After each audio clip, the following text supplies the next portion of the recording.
പക്ഷെ ഇതൊന്നും ഇല്ലാതെ ആയി തീർക്കണമെങ്കിൽ ഇങ്ങനെയുള്ള ഒരു നല്ലൊരു കൂട്ടായ്മ നിലനിൽക്കേണ്ടത് വളരെ ആവശ്യമുള്ളൊരു കാര്യമാണ്. ഇപ്പോ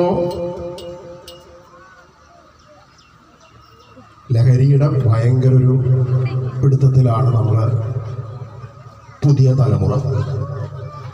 അപ്പോൾ നമ്മുടെ മേനക ടീച്ചർ സംസാരിച്ചതുപോലെ അമ്മയും അച്ഛനുമൊക്കെ അമ്മയുടെ രണ്ട് കണ്ണും വേണം. വളർന്നു വരുന്ന സമയമാണ്. എന്താണ് അവര് സ്വാധീനിക്കുന്ന ഘടകങ്ങൾ നമുക്കറിയില്ല. ഇപ്പൊ സംസാരിച്ചതുപോലെ നമ്മൾ സംസാരിക്കാൻ കുട്ടികളുമായിട്ട് ബന്ധപ്പെട്ട് നിന്ന് കുട്ടികളോട് എല്ലാ ദിവസവും ഇപ്പൊ കുട്ടികളെല്ലാം നമ്മളോട് പറയും. നമുക്കറിയാം 4ാം ക്ലാസ് 5ാം ക്ലാസ് 6ാം ക്ലാസ് വരെയൊക്കെ കുട്ടികളെല്ലാം നമ്മളോട് വീട്ടിൽ വന്ന് അച്ഛനോടും അമ്മ ചോദിക്കണം എന്തൊക്കെയാണ് സ്കൂളിലെ വിശേഷം, എന്താണ് പുറത്തെ വിശേഷങ്ങൾ ചോദിക്കണം. അതിന് എപ്പോഴാണോ ഒരു ബ്രേക്ക് വരുന്നത് അപ്പൊ നമ്മൾ കുറച്ചും കൂടി ആക്റ്റീവ് ആവണം. അങ്ങനെ ഒരു ബ്രേക്ക് വരരുത്.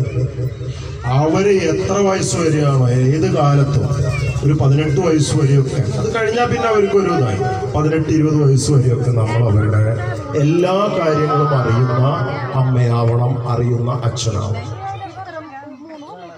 അങ്ങനെ ആവുമ്പോൾ ഒരു കാരണവശാലും അവർക്ക് സാഹചര്യങ്ങൾ ഇഷ്ടം പോലെയാണ്, ഒരു കാരണവശാലും അവർ മാറിപ്പോവുകയില്ല എന്നുള്ളതാണ് വാസ്തവം.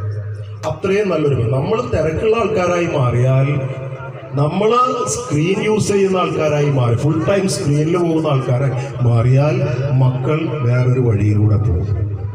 തർക്കമില്ലാത്ത കാര്യം. അപ്പം നമ്മൾ അവരുടെ ഒപ്പം അവരുടെ എല്ലാ കാര്യങ്ങളും മനസ്സിലാക്കി, പഠനമായിക്കോട്ടെ, പഠനത്തിൻ്റെ കാര്യങ്ങൾ നമുക്കെല്ലാം അറിയണമെന്നൊന്നുമില്ല.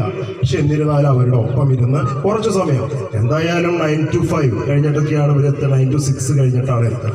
അത് കഴിഞ്ഞ് രാത്രി ടൈമുകളിലാണ് ജോലിക്ക് പോകുന്നവരുണ്ടാവും. എന്നിരുന്നാലും ഒരു 1 മണിക്കൂർ 1.5 മണിക്കൂർ അവരുടെ ഒപ്പം ഇരുന്ന് കാര്യങ്ങളൊക്കെ സംസാരിക്കാനുള്ള അവസരം. ഇങ്ങനൊരു സമൂഹത്തെ സൃഷ്ടിക്കപ്പെടുത്തുകയാണെങ്കിൽ നമുക്ക് ഒരു തരത്തിലും ഒരു ബുദ്ധിമുട്ടും ഉണ്ടാവില്ല. നമ്മൾ നല്ലൊരു മക്കളായിട്ട് നമുക്ക് അമ്മമാർക്കും അച്ഛന്മാർക്കും കരയേണ്ട ഒരു അവസ്ഥ വരും. പ്രിയപ്പെട്ട കൊച്ചുമക്കളെ, ഞാൻ കൂടുതലൊന്നും ദീർഘിപ്പിക്കുന്നില്ല, കൂടുതൽ സംസാരിക്കുന്നില്ല.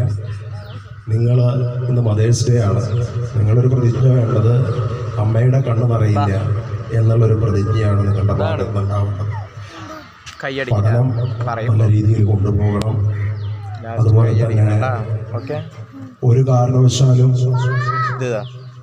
അമ്മമാരുടെ കണ്ണ് നിറഞ്ഞാൽ പിന്നെ നമ്മുടെ ലൈഫ് അങ്ങനെ തന്നെയായിരിക്കും. അതൊരു തെറ്റുകൾ ചെയ്യുമ്പോൾ മാത്രമാണ്. അപ്പോൾ നമ്മൾ മനസ്സിലാക്കിക്കോ, അമ്മ കരയുന്നുണ്ടെങ്കിൽ നമ്മൾ ചെയ്തത് തെറ്റാണ്, തെറ്ററിയാതെയല്ല. അപ്പോൾ അങ്ങനെയുള്ളൊരു സാഹചര്യം നമ്മളുടെ കൊച്ചുമക്കളുടെ ഭാഗത്ത് നിന്ന് ഉണ്ടാകരുത്. അപ്പോൾ ആ ഒരു പ്രതിജ്ഞയാണ് നിങ്ങളുടെ ഭാഗത്ത് നിന്ന് ഉണ്ടാക്കേണ്ടത്. ഞാൻ ഇനിയൊന്നും ദീർഘിപ്പിക്കുന്നില്ല. ഈ ഒരു ഗംഭീര ഒരു പരിപാടി 100 പേരടങ്ങുന്നൊരു ഇതാണെങ്കിലും മനസ്സുകൊണ്ട് അംഗീകരിക്കപ്പെടുന്ന ഏറ്റവും നല്ലൊരു പരിപാടി സംഘടിപ്പിച്ച നമ്മുടെ യൂത്ത് വേവ്സ് ക്ലബ് അംഗങ്ങൾക്കും എനിക്ക് തന്ന അനുമോദനത്തിനും ഒരു നന്ദി പറഞ്ഞുകൊണ്ട് എൻ്റെ ഈ ചെറിയ ആശംസ പ്രസംഗം നിർത്തുകയാണ്. എല്ലാവർക്കും ആശംസകൾ നേർന്നുകൊണ്ട് നമസ്കാരം.